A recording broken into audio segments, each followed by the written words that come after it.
Young girl avoids kidnap attempt by using code word mom taught her.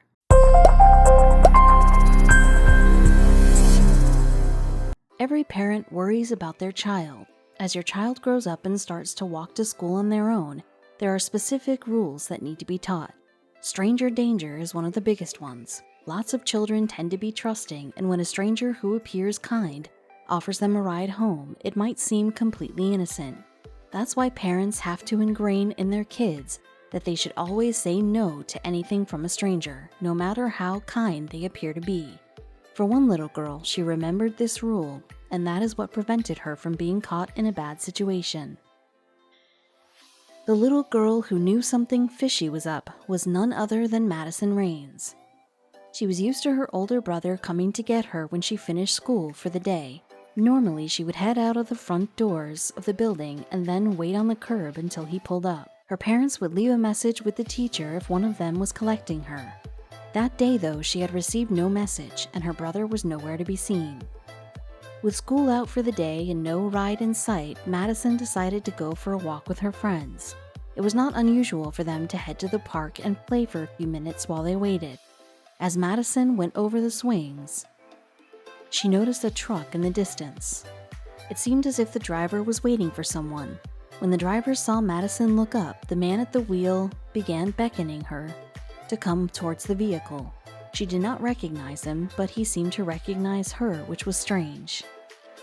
Madison and her family had lived in the Santan Valley community of Arizona for a number of years. The neighborhood was known for being a safe one, with the crime rate being relatively low. However, her parents were still cautious and made sure that Madison knew what protocols to follow should a stranger approach her.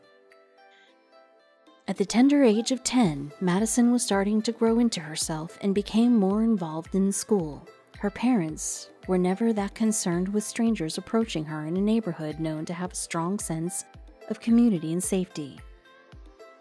Brenda James, Madison's mother, had her own brush with stranger danger when she was younger. That was why she was more cautious than some of the other mothers in the neighborhood. She had never shared what had happened to her, but when she began to see a number of articles concerning child kidnappings, she knew it was time to teach her own children about some of the less nice ways of the world. With Madison being so young, she knew that she could potentially be a target for someone looking to abduct a child. She did not want her to be a victim. The experience that Brenda had when she was a child began to shape how she raised her own children, particularly Madison. She wanted to teach her about how some men or women may approach her. Anything is teachable, and avoiding strangers is one of them. Slowly, Brenda began to work out a stranger danger curriculum, which she hoped would keep Madison and her siblings out of the hands of anyone looking to do them harm. These lessons are what would alert Madison to the fact that something was not right about this mystery driver. Brenda was very smart to teach her children these safety tools. Unfortunately, around 1,600 abductions take place a year. Some of these are successful, and other times the kidnapper or kidnappers are caught. The most vulnerable time for children is when they are on their way to or coming home from school. This is a time when parents are less likely to be around and children are left unattended for a time. That's why most children will have a buddy-type system in place to protect them. If you look at the statistics provided by the National Center for Missing and Exploited Children, NCMEC, you will see that children who are daycare age tend not to be the subjects of kidnapping. Babies and toddlers are often always with their parents, which makes them harder to approach. Children who are 5 and older tend to be enrolled in school and be seen on their own more often than those that are younger. That is why there is a higher rate of kidnapping amongst them than the younger ones.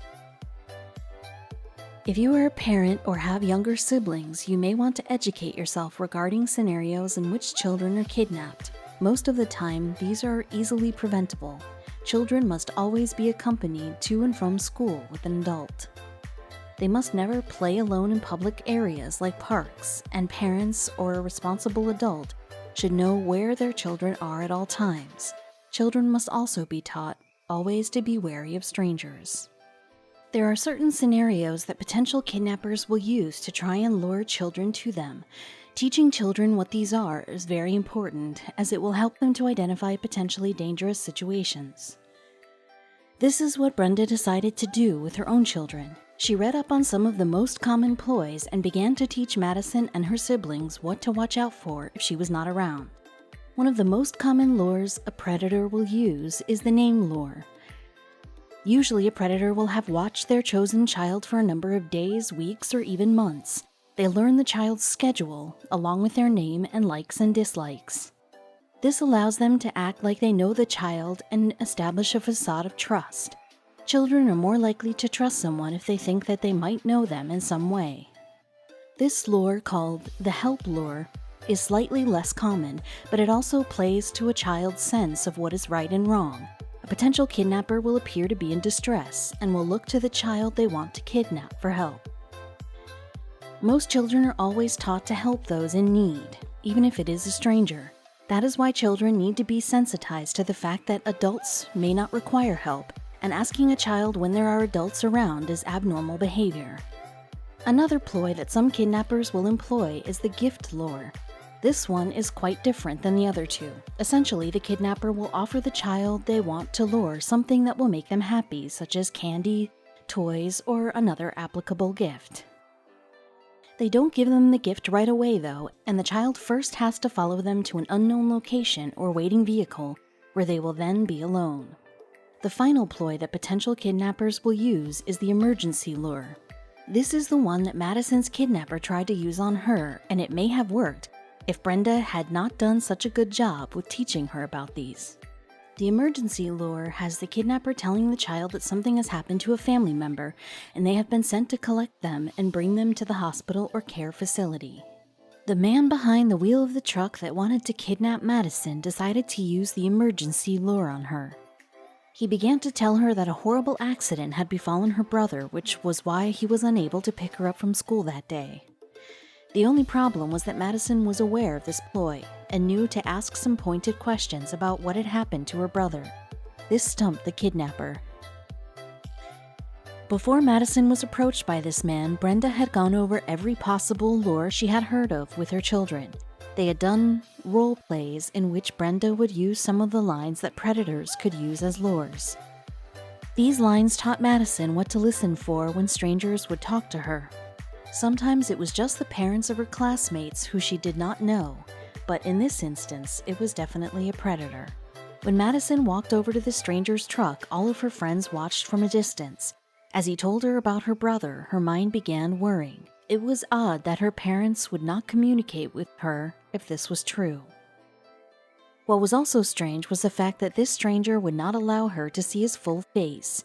That immediately put her on edge. If this man was supposed to be helping her, why did he need to hide? Brenda had tried to think of creative ways to keep her children safe, and to avoid the emergency lure in particular, she developed a code word. This word was something each of her children had to remember, and if an accident ever occurred, they had to ask for it. Their grandma also knew the word if something was to happen to Brenda and her husband. Madison gazed at the truck driver and decided to see if he knew the correct word. He did not. The fact that this driver did not know the word alerted him to the fact that Madison knew he was a potential kidnapper. As soon as he was asked for a code word, he knew the ruse was up. He immediately kicked his truck into gear and sped off into traffic. Madison did not know him, and she had saved herself. However, this predator was still on the loose, which meant that other children in the neighborhood would need to be on their guard. Brenda and Madison never shared what the code word was, but we know that that is what kept her out of harm's way. Brenda decided to come up with a code word after learning about all of the lures used to kidnap children. She never wanted to have an Amber Alert issued because one of her kids had gone missing. That being said, she could also not be with them 24 hours a day, 7 days a week. As soon as Madison made it to her grandmother's house after this awful encounter, the police were called. They rushed over from the Pinal County Sheriff's Office and tried to get all of the details about the man and his truck that they could.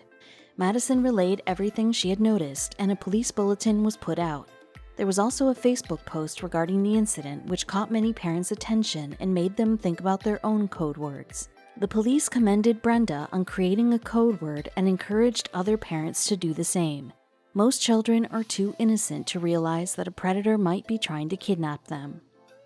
Having a simple family meeting on how to avoid stranger danger and why a code word is important when talking to strangers can prevent a child from being kidnapped. More and more parents should try and employ this tactic to keep their kids safe. To make the situation even more terrifying, the man in his truck were actually quite well known in Madison's neighborhood. He had been watching a number of school children for a few months. Madison was just the first child that he decided to approach. Other parents in Madison's Arizona community are now using code words to keep their kids safe. The police continue to stay vigilant as they look for the unknown man. The story of Madison and her wannabe kidnapper began to spread across social media and garner a lot of interest and support. The online community lauded Brenda for her code word usage, and we hope that parents around the globe will adopt this practice. No child should be taken, and if the usage of a code word can prevent that, then it definitely should. We hope to hear a lot more about code words being used in the future.